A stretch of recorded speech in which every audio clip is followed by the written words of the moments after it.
Somewhere in the North Atlantic, 4 kilometers down, orange strands hang off a rusted hull like melted wax dripping upward instead of down. They're called rusticles. And they are not just rust.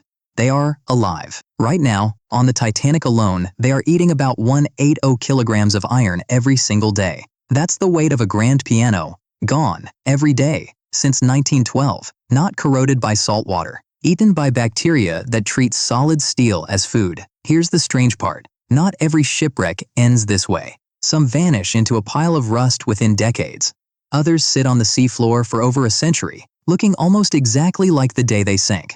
Same ocean, same darkness, same crushing pressure, completely different fate. So what actually happens when a ship dies at sea? And why does the ocean choose to devour one wreck while leaving another almost untouched? It starts violently. When a ship sinks, it doesn't settle gently onto the seafloor like a leaf. It slams into it.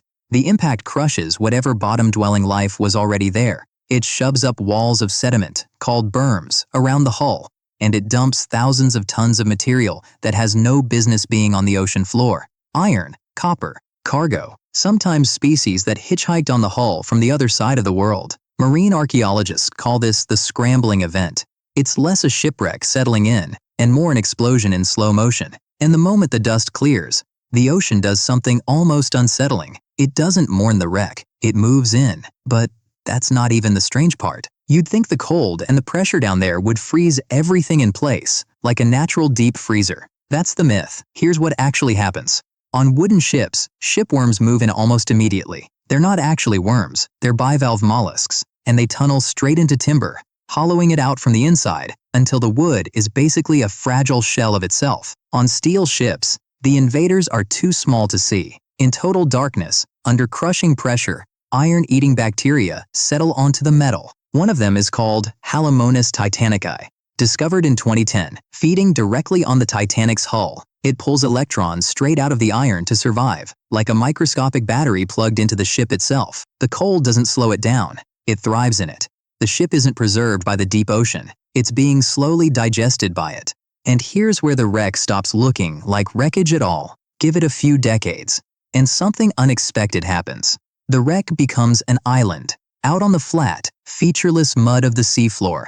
A shipwreck is the only hard structure for miles. Sponges, anemones, sea squirts, and predators move in and build a reef where there was nothing before. Scientists have found that a wreck can alter the surrounding sediment microbiome up to 200 meters away, with a distinct transition zone forming around 1 to 5 meters out.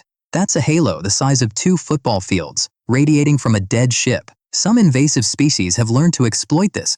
An aggressive coral called Tubostrea tagasensis, the sun coral, can't survive drifting across the open, empty seafloor. So it hops. World War II wrecks scattered across the Atlantic act as stepping stones, letting the coral's short-lived larvae leapfrog from one sunken hull to the next, invading new coastlines one wreck at a time. But that same trick, iron leaching into the water, can turn from harmless to catastrophic. In iron-rich water, a little extra iron is nothing, but entire reef ecosystems in the tropical Pacific evolved in water that's almost completely starved of it. Drop a rusting hull into that kind of reef, and the iron leaching out acts less like a nutrient and more like a poison. At Kingman Reef, a grounded ship triggered what scientists now call a black reef. Live coral cover collapsed from 60% down to under 10% in just 3 years, faster than most people finish a college degree. Dark, fleshy corallomorphs and turf algae smothered the reef instead.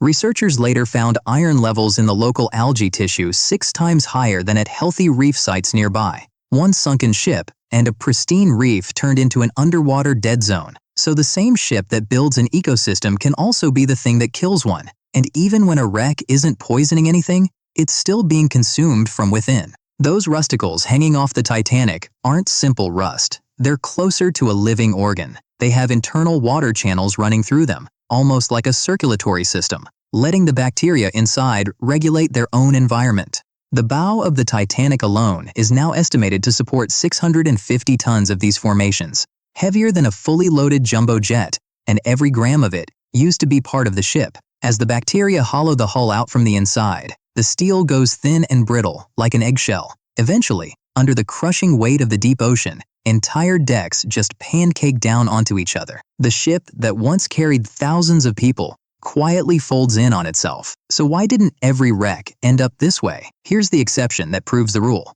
In 1915, Ernest Shackleton's ship Endurance sank in the Weddell Sea, off Antarctica, more than 3,000 meters down. When explorers finally found it again in 2022, it looked almost untouched. Wood grains still visible, structure still intact after over a century underwater. The reason comes down to one missing ingredient. The Antarctic circumpolar current acts like a wall, keeping shipworm larvae from ever reaching the region, and Antarctica hasn't grown a tree in roughly 30 million years.